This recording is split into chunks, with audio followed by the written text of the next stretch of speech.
संगम युग की शिवपुरी में राजयोग सीखकर, अल्फ की याद से रावण माया पर जीत प्राप्त कर, निरंतर याद की यात्रा पर रहते हुए अपनी बैटरी को फुल चार्ज कर विष्णुपुरी का वर्षा लेने की, सभी को अल्फ का यथार्थ परिचय देकर उनके भी कल्याण के निमित्त बनने की हेवनली कल्याणकारी गॉडफादर की हम आत्माओं के लिए आज की मुरली से शिक्षाएं।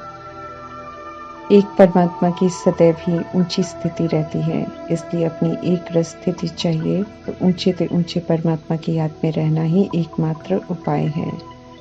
मनुष्यों को याद करते हैं तो विस्तार में चले जाते हैं, अवस्था भी अस्त व्यस्त हो जाती है, परंतु जब एक परमात्मा को याद करते हैं तो विस्तार समाप्त हो जाता है और सार स्वरूप में स्थित हो जाते हैं। सारे प्रश्न समाप्त हो जाते हैं। एक परमात्मा, दूसरा न कोई, तब सर्व संबंध भी उनसे तो सर्व प्राप्तियां भी उनसे।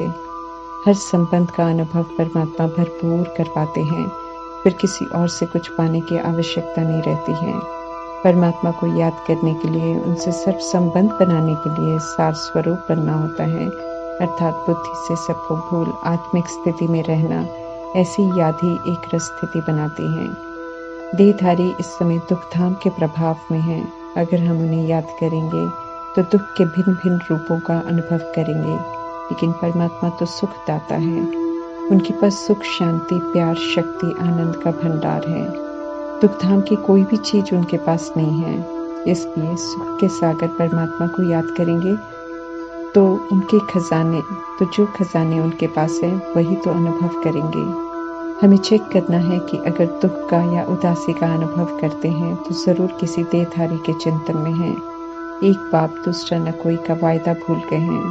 परमात्मा ये स्पष्ट कर रहे हैं कि अगर हम सुखदाता बाप की याद में रहते हैं तो दुख की लहर तो आ ही नहीं सकती है। अगर आती है तो हमें चेक करना है कि कनेक्शन कहाँ चला गया।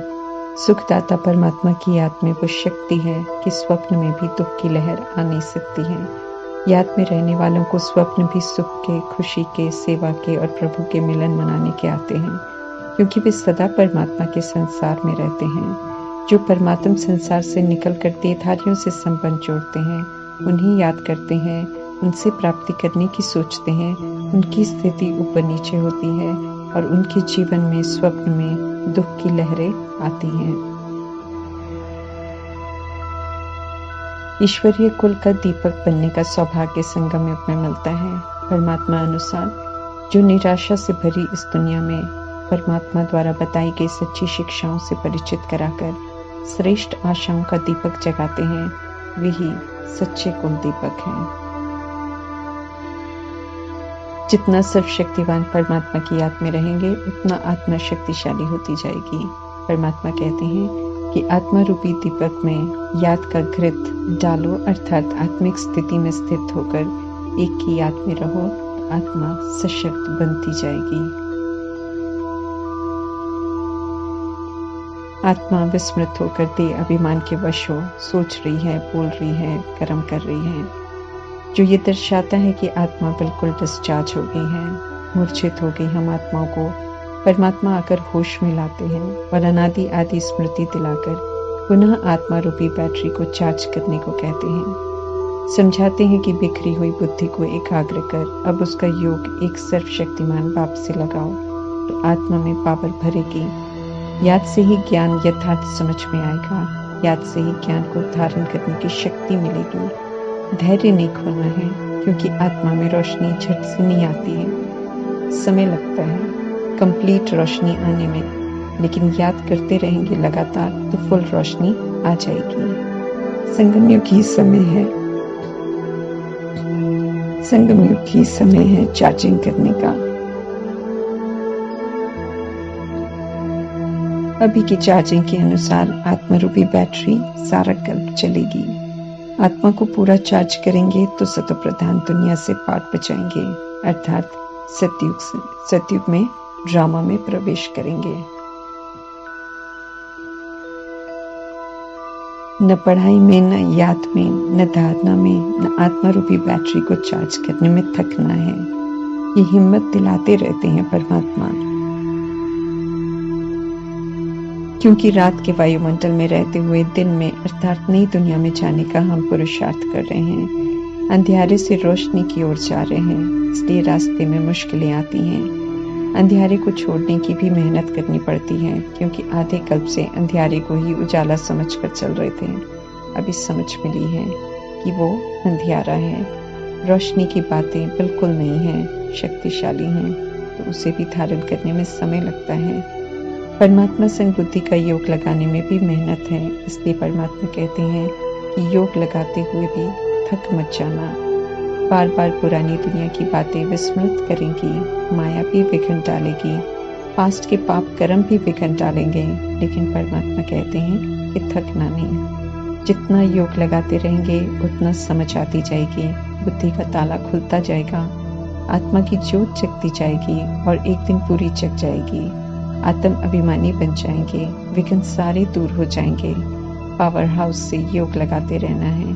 योग के बिना पाप भस्म होंगे नहीं, योग के बिना आत्मा की बैटरी चार्ज होगी नहीं, नॉलेज भी धारण होगी नहीं। इसलिए परमात्मा को बार बार कहना पड़ता है कि मुझे याद करो और वर्षा भी ले लो।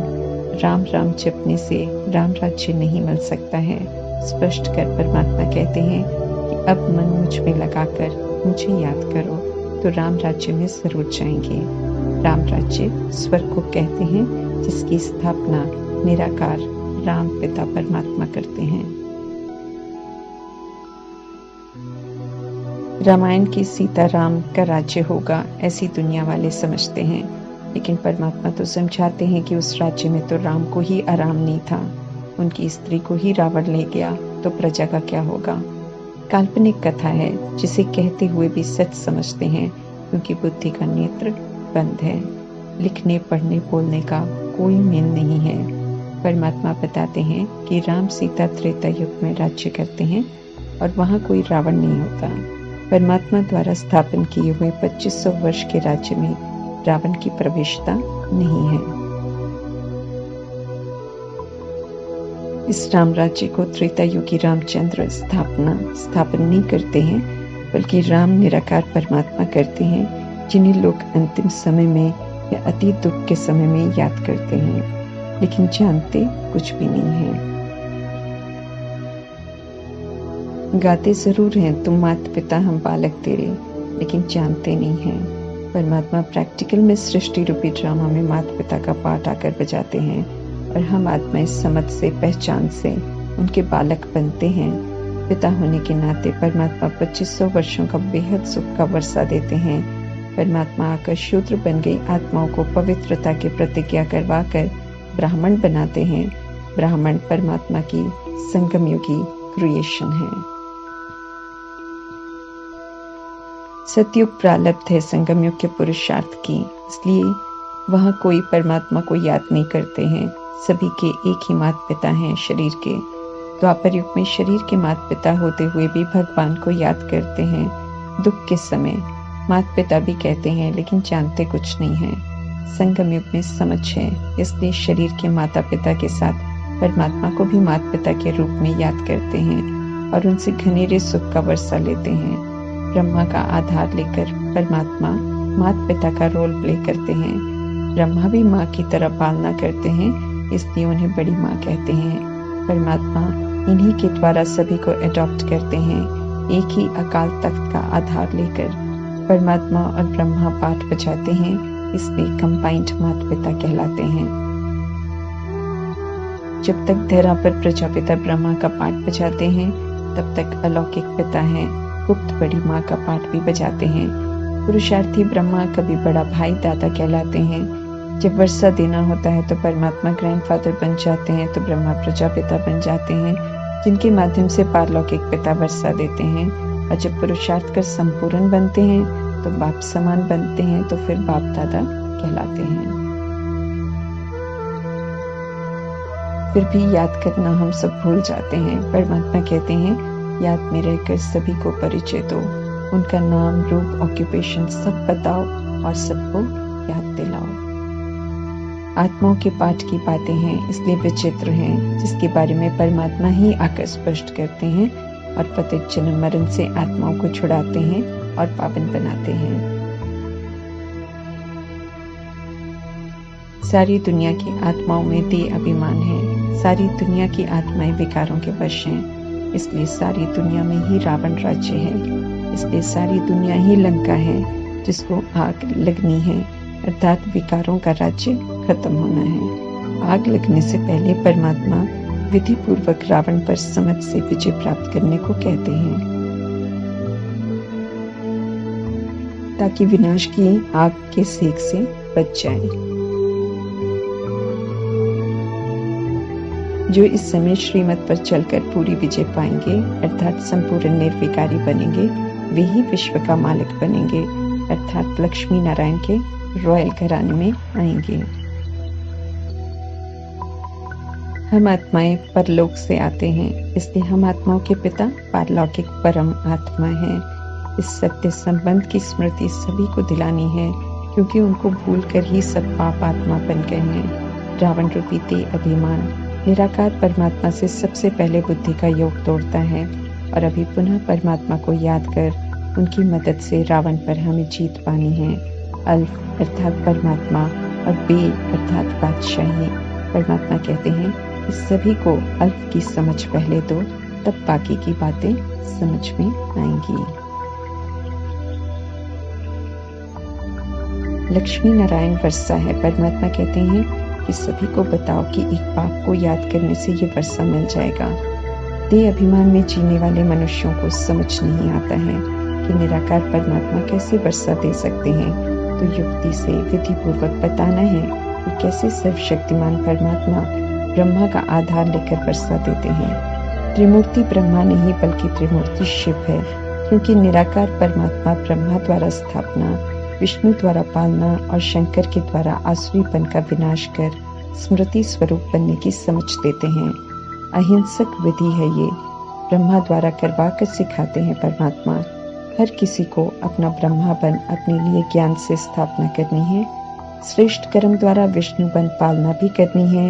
एक निराकार परमात्मा से योग लगाने वाला शंकर बन संपूर्णता को भी प्राप्त करना है। परमात्मा से पढ़ने वाले बच्चे जब श्रीमत पर चलकर हेवन की राजधानी में जाने लायक बन जाते हैं, तो जो विपरीत बुद्धि कौरव हैं, यादव हैं और यौवन की आत्माएं हैं, वो देह अभिमान में आकर देह अभिमान का विनाश स्थूल विनाश के द्वारा कर देते हैं।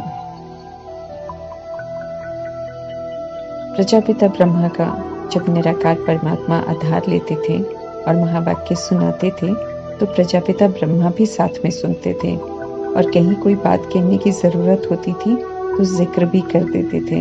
इसलिए कह रहे हैं परमात्मा कि दोनों एक मुख से ही बोलते हैं, लेकिन जब अव्यक्त बाप दादा अव्यक्त महावाक्य सुनाते हैं दादी गुलजार के मुख द्वारा, निराकार परमात्मा और फरिश्ता ब्रह्मा दो शक्तियां जब आती हैं, तो जब तक महावाक्य चलते हैं तो दादी को कुछ नहीं मालूम होता है, उन्हें कुछ सुनाई नहीं देता है।